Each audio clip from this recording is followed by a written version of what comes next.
Other than having a ridiculously catchy tune that will pop into your head at the most inconvenient times, Attack on Titan is known, of course, for its amazing and often eerie titans. With a history spanning 2,000 years in the anime, titans have come in all shapes and sizes, and while there is some overlap in regards to powers and traits, there are some major differences between the titan forms. That's why in this video, we're going to take a deep dive into what makes these titans tick.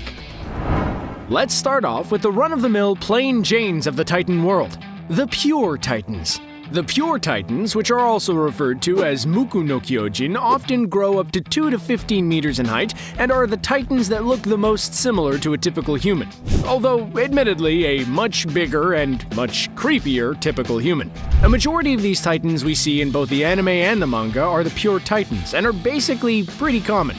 These titans seemingly have the inability to form and process thought and go on reflexes and natural instinct, often charging after humans at first sight. While they might not be the strongest titan in this video, they are certainly a force to be reckoned with due to their height and physical strength, and also down to the fact that they often attack in numbers.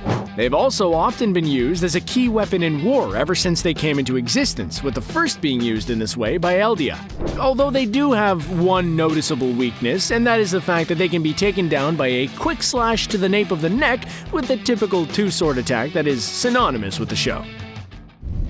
The next titan on this list is the Abnormal Titan, which, as you can tell by the name, isn't all that normal.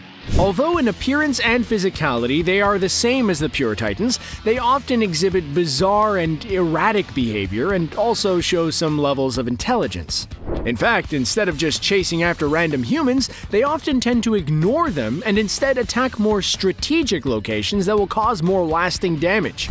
They are also much more adept at running, jumping, and speed walking than the Pure Titans, and have even sometimes communicated in human tongues. Their ability to speak was chronicled by Ilsa Langnar when a Titan became hesitant during an expedition massacre and even addressed her as Lady Ymir. Although this didn't exactly end well, it did force humans to look at the Titans with a whole new perspective. But those familiar with Ymir will also know that the next 9 on this list are separate from these previous 2 Titans. That's because, after absorbing fragments of Ymir, the 9 Titans are 9 different Titan power groups that have been handed down by the Eldians for almost 2,000 years. Each of them have their own distinct name and abilities, and all that transform into them do so at will. This means they retain their human intelligence, and often the Titan form adapts to its user. Users also have access to abilities that can include regeneration of certain body parts and advanced healing. They also come in various shapes and sizes, with some spanning over 60 meters tall, while others measure at just 4 meters tall. So who or what are the 9 Titans then? Well, let's go through them. Of course, we can't talk about Titans without mentioning the big man himself, the Colossal Titan. The poster boy for the anime, the Colossal Titan is known for its enormous size, standing at around 60 meters, its physical prowess, and the ability to kick in an outer gate as if it were nothing. Users of the Colossal Titan are also able to control the energy they produce during transformation in various ways, such as triggering a powerful wind blast. The Colossal Titan can also control the steam it emits from its body and use it to burn and repel attacks, as well as create a mushroom cloud of dust and rubble, which has proven to be extremely lethal. So, in summary, don't mess with the Colossal Titan. If you were like me, although you probably weren't, you would have been shocked at the moment Eren became the Attack Titan.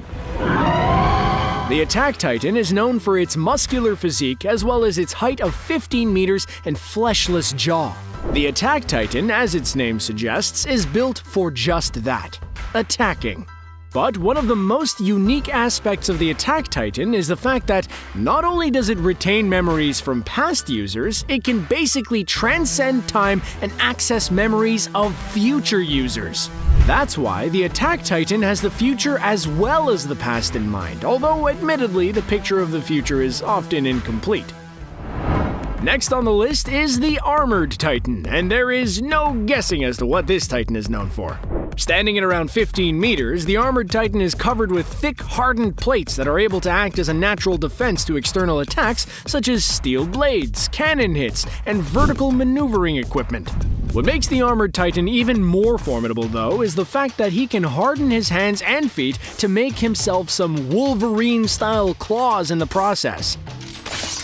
The armored Titan isn't completely invulnerable, though, with the back of its joints being exposed, and it still can't withstand high-power weapons such as artillery. When I first heard the Beast Titan talk, I think my jaw hit the floor, and there was something weirdly terrifying about that moment. The Beast Titan, which often takes traits from different animals, such as an ape in Zeke Yeager's case, is also known for its immense size, influence over pure Titans, and the ability to throw large objects, such as boulders, with Patrick Mahomes-style pinpoint accuracy. With Zeke as its user, the Beast Titan has been able to use its royal blood to turn subjects of Ymir into Titans and use its spinal fluid to turn Falco into a Titan. As well as the ape form we see, the Beast Titan has also been known to take characteristics from animals such as bulls, elk, wolves, and birds in the past. The ape form, though, is almost Machiavellian in its creepiness. Like Zeke's Beast Titan, the female Titan also has its ability to influence pure Titans with her Scream-based ability. The female Titan can draw swarms of pure Titans to itself, although this has proven to have repercussions in the past, with the other Titans tending to attack and eat its body. The female Titan does have some really badass qualities, though, with the Titan able to harden its skin at will in order to shatter steel blades, have tremendous endurance, and even protect the user with a hardened crystal cocoon even when they come out of the Titan's neck. Again, there is no guessing as to what the Jaw Titan is known for. Like a hyena, the Jaw Titan has an extremely powerful set of jaws that can tear through almost anything with a scary amount of ease. Even wearing a great deal of armor won't protect you from that all too powerful and terrifying bite. However, the jaw does manifest differently depending on the user. Ymir, for example, only developed hardened teeth, while Falco and Marcel developed hardened masks along with a jaw plating that would leave them basically bulletproof. If that wasn't enough, though, Falco's Jaw Titan even has the ability to sprout wings and a tail, meaning that it can transport people on its body through the air. Although, in terms of size, the Jaw Titan is one of the smallest, measuring at around 4 meters, although Titan height does depend on their inheritors. While they may not be the most menacing or physically imposing Titan, also often measuring at around 4 meters, Cart Titans also have a lot going for them. The Cart Titan is immensely quick, holds a great level of endurance and absorption resistance, meaning it can endure quite a lot, such as carrying around cargo, weapon platforms, and wear armor. What separates it from most Titans, though, is that it often assumes a quadrupedal form instead of the typical bipedal Titan form. However, their lower defenses and slower regenerative abilities do provide a weakness and make them much more susceptible to receiving a fatal blow. Next up, we have the Warhammer Titan, which has the ability to produce and manipulate structures that are made of hardened Titan flesh. This means that the Warhammer Titan is able to weaponize these structures and turn them into different forms, such as spikes and blades with a serrated edge, just to give them, well, the edge.